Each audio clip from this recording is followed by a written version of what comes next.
साथियों, जैसा कि समय समय पर हम आपको अलग अलग वीडियो के द्वारा तकनीकी जानकारी देते रहते हैं, उसी के चलते आज हम स्कॉस्ट कश्मीर के हाई डायनेस्टी ऑर्चर्ड में खड़े हैं। ये ऑर्चर्ड एप्पल का ऑर्चर्ड है और इसमें मैं आपको ये बताना ज़रूरी समझता हूँ कि आप ये देखिए कि एप्पल में जब आपने हाई डायनेस्टी की बात करनी है, जैसे कि आज हमारी J&K यूनियन टेरिटरी में हाई डायनेस्टी एप्पल को लेकर बहुत काम हो रहा है, लेकिन उसके लिए भी आपको कुछ चंद चीज़ों का ध्यान रखना ज़रूरी है, जो कि मैं आपसे डिस्कस करने जा रहा हूँ। ये इसलिए इस वीडियो को बनाने का मेरा मकसद ये है कि जो किसान भाई या तो सेब की बागवानी में हाई डायनेस्टी कर रहे हैं या करना चाहते हैं, उनको किन किन चीज़ों का ध्यान रखना है। कुछ चीज़ें जो आप इनमें अगर अपनाएंगे तो आपको मुनाफा कमाने से कोई नहीं रोक सकता, लेकिन अगर उन चीज़ों को ना देखा जाए या उन चीज़ों को नज़रअंदाज किया जाए तो आपको मुनाफा मिलने के बजाय नुकसान होगा। तो अब मैं आपको बताता हूँ कि आपने इनमें किन किन चीज़ों का ध्यान रखना है। सबसे पहले जब हम हाई डायनेस्टी की बात करते हैं तो आपने देखा होगा जहाँ भी आप जाएंगे हाई डायनेस्टी के बाग में, उसको बनाने के लिए एक सिस्टम तैयार किया जाता है। मेन चीज़ जो मैं आपको बताने जा रहा हूँ, ये देखिए, ये नीचे से बिल्कुल स्टेम क्लियर है। फिर इसके ऊपर आके यहाँ पर इन्होंने ये वायर दी है, इस वायर पर इन्होंने लेटरल्स को फैला दिया है और इसके ऊपर ये सेकंड वायर, ऐसे ही थर्ड और ऊपर फोर्थ। ये पूरा प्लांट जो है इन्होंने एक बैम्बू के साथ जोड़ रखा है। ये देखिए स्ट्रेटनिंग के लिए, क्योंकि प्लांट स्ट्रेट होगा तो इसके अंदर अच्छी सूरज की रोशनी जाएगी, फोटोसिंथेसिस होगी, जिससे फ्रूट सेट अच्छा होगा और उस पर कलरिंग अच्छी आएगी। ये देखिए फ्रूट सेट इन सभी प्लांट्स पे आपको दिखेगा और धीरे धीरे इसका साइज़ बढ़ेगा। मेन चीज़ जो मैं आपको ये बताना चाह रहा हूँ कि जब हम हाई डायनेस्टी एप्पल की बात करें तो इसके लिए जैसे हमें ये लेटरल सिस्टम को प्रयोग में लाना है, जिसके लिए आप ये वायर्स लेंगे, ये पोल्स बने हुए आते हैं, इन पोल्स को आपने लगा देना है। ये देखिए पोल, ये, और इन पोल्स को आप अगर देखें लाइन में तो आगे तक आपको पूरे ये दिखेंगे। फिर इसके बाद इसके ऊपर आपने इन वायर्स को लगा के इनके ऊपर प्लांट्स को आपने खोलना है, जैसे हम ग्रेप्स में भी करते थे। ये देखिए कितना बढ़िया से बाग मेंटेन है।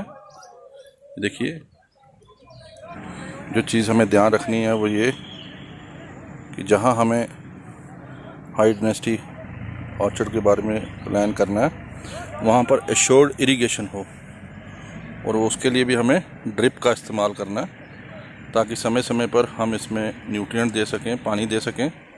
तो जैसा कि मैंने आपको बताया कि सबसे पहले आपने एक इसका आर्किटेक्चर तैयार कर लेना है, उसके बाद आपने प्लांट मटेरियल के ऊपर ध्यान देना है। अब जब हम हाई डायनेस्टी की बात करें तो जो ये बाग लगा है इसकी डायनेस्टी है 1:3, 1 मीटर पौधे से पौधे की दूरी और 3 मीटर रो से रो की दूरी पे ये बाग लगा हुआ है। और आप अगर देखें तो 1 हेक्टेयर में 3,333 प्लांट लगेंगे इसके। और जो ये प्लांट्स लगे हैं, जैसे ये हाई डायनेस्टी हैं, तो इसमें इन्होंने M9 root stock, Malling 9 root stock को इन्होंने यूज़ किया है, जो ड्वार्फिंग रूट स्टॉक रहता है। और इसके लिए आप और भी रूट स्टॉक्स के प्लांट आपको मिलेंगे, जिनमें मेलिंग मैटन 106, MM111, ये भी इसके अलग अलग रूट स्टॉक्स हैं। तो जब हम बात सेब की करें तो इसमें डिफरेंट टाइप्स के रूट स्टॉक आते हैं, ड्वार्फिंग, सेमी ड्वार्फिंग। तो आपने ड्वार्फ रूट स्टॉक को लेना है, जिसमें मेलिंग 9 मैंने आपको बता ही दिया। फिर उसके ऊपर आपकी अलग अलग वैरायटीज़ आती हैं। जो ये ब्लॉक है इसमें हमारी इटालियन वैरायटीज़ लगी हैं, इसी तरह दूसरी वैरायटीज़ भी आती हैं।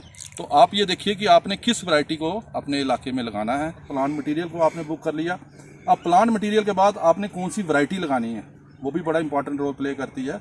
तो इसमें हम अलग अलग तरह की वैरायटियाँ जो है अलग एरियाज़ में रिस्पॉन्स करती हैं। तो जैसा हमारा स्कॉस्ट कश्मीर का ये सेंटर है, इसमें हमारे जो साइंसदान हैं वो कार्य करते हैं, उन्होंने भी देखा कि कौन सी वैरायटी आपके रीजन के लिए अच्छी है। तो उस सिलसिले में आप साइंसदान से आके स्कॉस्ट कश्मीर के शालीमार कैंपस में फैकल्टी ऑफ हॉर्टिकल्चर में मिल सकते हैं, नहीं तो आप इनके जो KVK सेंटर्स हैं, कृषि विज्ञान केंद्र, वहाँ से भी तकनीकी जानकारी ले सकते हैं। अब जैसे मैंने आपको शुरू में बताया था कि कुछ चीज़ों का आपने ध्यान रखना है, अब उस बात के ऊपर हम आते हैं।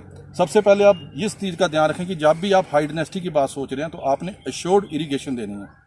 जो पानी है उसको आपने एश्योर करना है। उसके लिए हो सके तो आप सबसे पहले ड्रिप इरिगेशन का इस्तेमाल कीजिए। ये देखिए, ये ड्रिप आपने देखा, ये पौधों के साथ सबके साथ लगा है।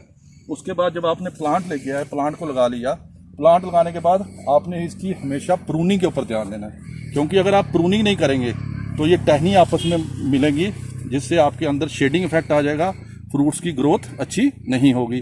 अब उसके बाद जब आपने ट्रेनिंग प्रूनिंग भी एनुअल कर ली तो आप ये देखिए कि इसके ऊपर आप कितना बढ़िया फ्रूट सेट हो रखा है। ये देखिए। और इसके लिए आपने जो रिकमेंडेड स्प्रेज हैं स्कैब के लिए, उनको भी आप ज़रूर इस्तेमाल कीजिए, ताकि आपका जो फ्रूट है उसकी क्वालिटी को मेंटेन हो सके। जो ये आप बेसिन पोर्शन देख रहे हैं, ये देखिए आप, इन्होंने बिल्कुल खाली है, इधर कोई घास नहीं है, कुछ नहीं है, इसमें किसी तरह का कोई न्यूट्रिएंट कंपटीशन नहीं है, ठीक है ना।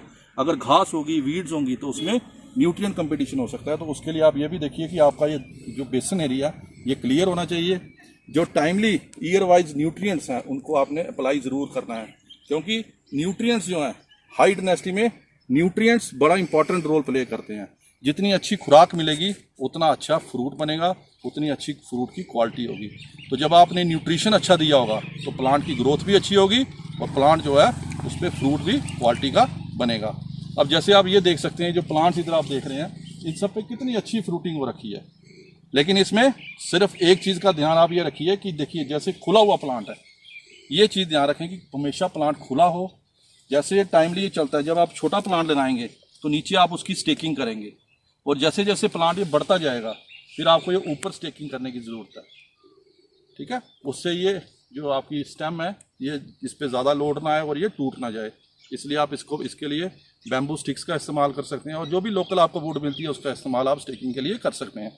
तो ये जो 2-3 चीज़ें आपको मैंने बताई, सबसे पहले एनुअल प्रूनिंग, दूसरा आपने जो एश्योर्ड इरिगेशन थ्रू ड्रिप, और तीसरा प्रॉपर न्यूट्रिशन। इन चीज़ों का अगर आप इस्तेमाल करेंगे हाई डायनेस्टी बाग में तो आपको प्रॉफिट लेने से कोई नहीं रोक सकता। मकसद एक ही है कि हम हाई डायनेस्टी प्लांट लगाएं जिसमें हमारे नंबर ऑफ़ प्लांट्स बढ़ जाएं। पहले जो कन्वेंशनल मेथड होते थे, पुराने जो मेथड थे, उनमें हम प्लांट डिस्टेंस ज़्यादा लगते थे, उसमें क्या होता था, हमारे नंबर ऑफ़ प्लांट्स कम हो जाते थे। अब हाई डायनेस्टी का जब हमारा पूरे जम्मू कश्मीर में इसके ऊपर काम हो रहा है तो मकसद एक ही है कि नंबर ऑफ़ प्लांट्स बढ़ें, प्लांट्स के ऊपर फ्रूट अच्छा बने, और जो हमारे कंज्यूमर हैं उन तक क्वालिटी फ्रूट को हम पहुंचाएं। तो उन चीज़ों को ध्यान में रखते हुए अगर आप इन छोटी छोटी बातों का ध्यान रखेंगे जो मैंने इस वीडियो में बताई हैं, तो आपको प्रॉफिट लेने से कोई नहीं रोक सकता। इसी आशा के साथ कि आप इन बताई हुई बातों को अमल में लाएंगे और इनके ऊपर कार्य करेंगे और हमसे शेयर करेंगे कि जो इस वीडियो ने आपको कैसे मदद की। मैं आप सभी का बहुत बहुत शुक्रिया करता हूँ। जय हिंद।